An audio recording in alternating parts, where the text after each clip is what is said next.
Good morning guys, problem solver में आप सबों का स्वागत है। मैं हूं सूरज सर और आज हम डिस्कस करेंगे एफ और आर के बीच रिलेशन के ऊपर। तो इसके पहले के वीडियो में मैंने आपको बताया था कि अवतल दर्पण में फोकस दूरी एफ और वक्रता वक्रता त्रिज्या मीन्स आर जो होता है उसके बीच वक्रता त्रिज्या का जो आधा होता है मीन्स एक क्या होता है आपका फोकस दूरी होता है। फोकस दूरी को क्या कहते हैं? एफ कहते हैं। ओके, फोकस दूरी को क्या कहते हैं? एफ कहते हैं। और वक्रता त्रिज्या को क्या कहते हैं? आर कहते हैं या पीसी कहते हैं। तो एफ और आर में क्या रिलेशन होता है ये मैंने आपको अवतल दर्पण के लिए लास्ट वीडियो में बताया था। आज का वीडियो में मैं वही चीज़ को बताऊंगा कि एफ बराबर आर बाई टू होता है। एफ और आर में वही रिलेशन होता है, बट आज जो हम डिस्कस करेंगे वो उत्तल दर्पण के लिए करेंगे। तो चलिए वीडियो को हम लोग स्टार्ट करते हैं। अगर वीडियो हमारा आपको अच्छा लगेगा, कोई यूज़फुल जानकारी मिलेगा, चीज़ें अच्छी लगेगी, समझ में आएंगी, तो हमारे चैनल प्रॉब्लम सॉल्वर को ज़रूर सब्सक्राइब कीजिएगा, अपने साथियों के बीच शेयर कीजिएगा, लाइक और कमेंट कीजिएगा। तो वीडियो को स्टार्ट करते हैं। तो चलिए सबसे पहले एक एक उत्तल दर्पण खींचते हैं। ओके, तो यहाँ पर एक उत्तल दर्पण देखिए आपका पीपी डैश है।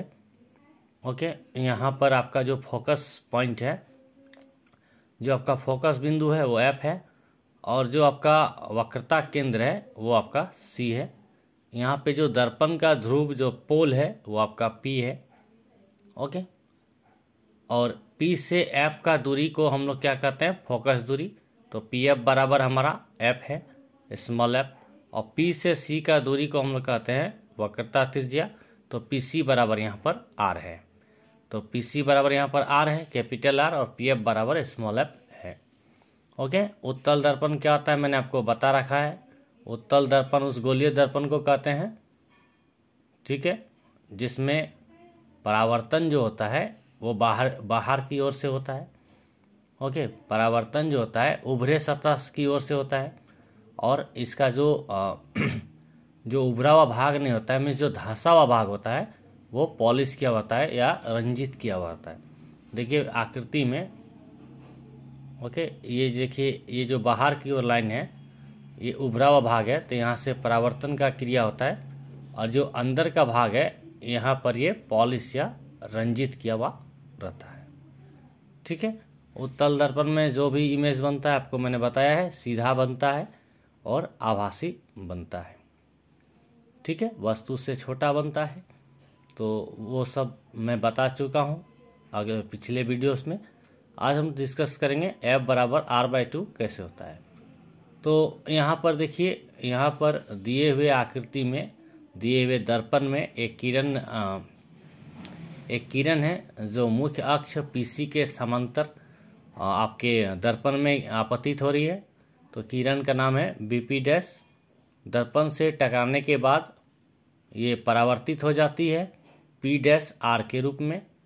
ओके, अब हम यहाँ क्या करते हैं, यहाँ पर हम क्या करते हैं, आपतित किरण बीपी डैश और परावर्तित किरण आर पी डैश दोनों के बीच एक अभिलंब एन डालते हैं, और ये जो अभिलंब एन है, ओके, ये परपेंडिकुलर पी डैश को काटते हुए दर्पण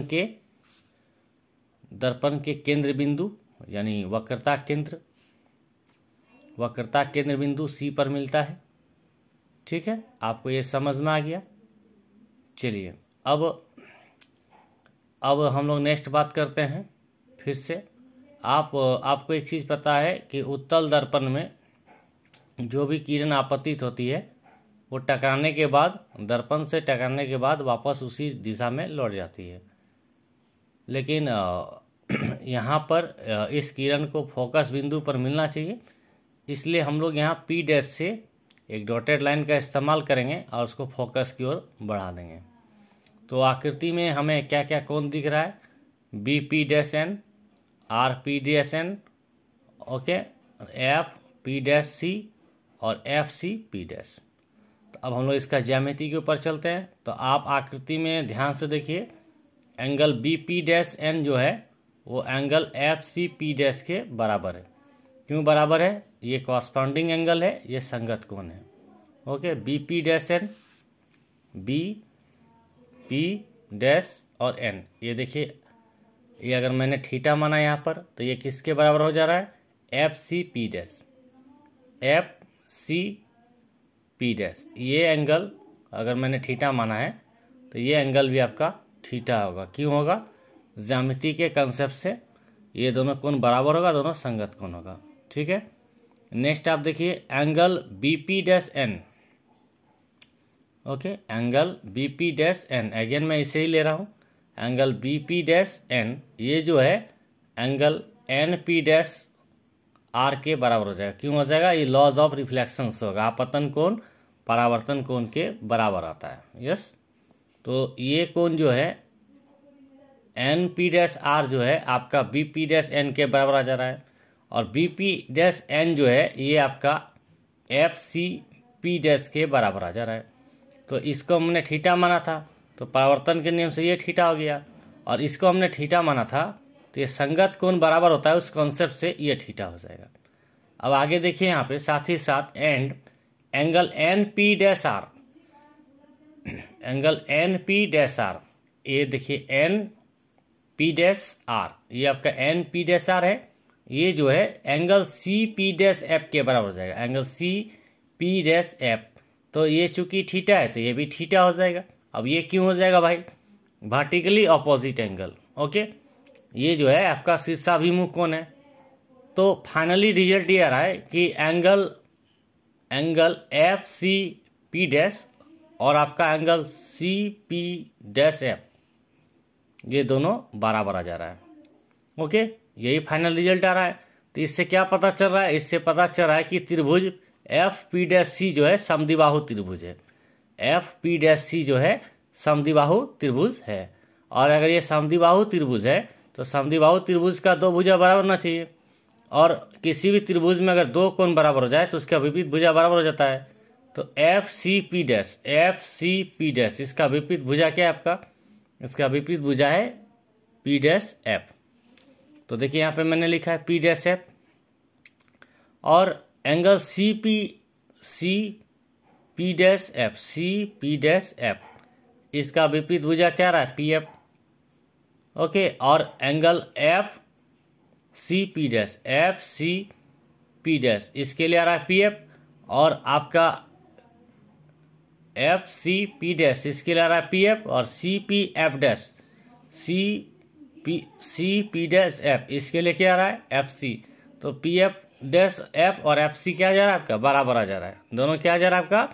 बराबर आ जा रहा है। अब यदि दर्पण का द्वारक बहुत छोटा हो, दर्पण का द्वारक बहुत छोटा हो, अगर ये दर्पण का द्वारक, द्वारक किसको कहते हैं? ये जो आपका मिरर है ना, ये जो आपका दर्पण है, ओके, ये जो दर्पण का जो दोनों लास्ट एंड पॉइंट है ना, तो वहाँ से यहाँ तक की जो लंबाई है, ओके, इसी को हम लोग क्या बोलते हैं? अपर्चर बोलते हैं, द्वारक बोलते हैं। क्या बोलते हैं? अपर्चर बोलते हैं या द्वारक बोलते हैं। मैंने दर्पण की जो व्यास, दर्पण की जो व्यासिक लंबाई होती है ना, दर्पण का जो क्या बोल सकते हैं? डायमेट्रिकल लेंथ को हम लोग क्या बोलते हैं यहाँ पे? एपरेचर बोलते हैं। ओके, दर्पण का इसे एपरेचर बोलते हैं, द्वारक बोलते हैं हिंदी में। तो अगर आपका द्वारक बहुत छोटा होगा तो इस केस में क्या होगा? दर्पण थोड़ा सा मुड़ा हुआ होगा, मतलब पी डैश जो है इसको, ये पी के पास आ जाएगा। कहाँ के पास आ जाएगा? पी के पास। इसको थोड़ा सा आप ऐसे जूम कीजिए कि ये आपका दर्पण है, इसको आपको थोड़ा सा ऐसे मुड़ना है, इस तरह देखिए, मैं आपको दिखा रहा हूँ। तो इस केस में क्या होगा? ये जो पी डैश है ये पी के आसपास आ जाएगा। तो अगर ऐसा हुआ तो इस केस में पी डैश एफ, इस केस में पी डैश एफ और पी एफ दोनों क्या हो जाएगा? बराबर हो जाएगा। क्यों? क्योंकि पी और पी डैश क्या हो जाएगा? संपाती हो जाएगा, दोनों एक ही जगह पे आ जाएगा ना। तो पी से जो एफ का दूरी होगा, ये पॉइंट आगे यहाँ बढ़ जाएगा, तो ये दोनों क्या हो जाएगा? बराबर हो जाएगा। तो यहाँ से रिजल्ट आ जाएगा पी डैश एफ बराबर क्या आ जाएगा? पी एफ आ जाएगा। ओके, यहाँ तक आपको क्लियर हो गया? ओके, अब देखिए हमने यहाँ रिजल्ट निकाल के रखा है कि पी एफ किसके बराबर है? P dash F F C के बराबर है। और यहाँ पे हम रिजल्ट क्या निकाल रहे हैं? पी डैश एफ किसके बराबर है? पी एफ के बराबर है।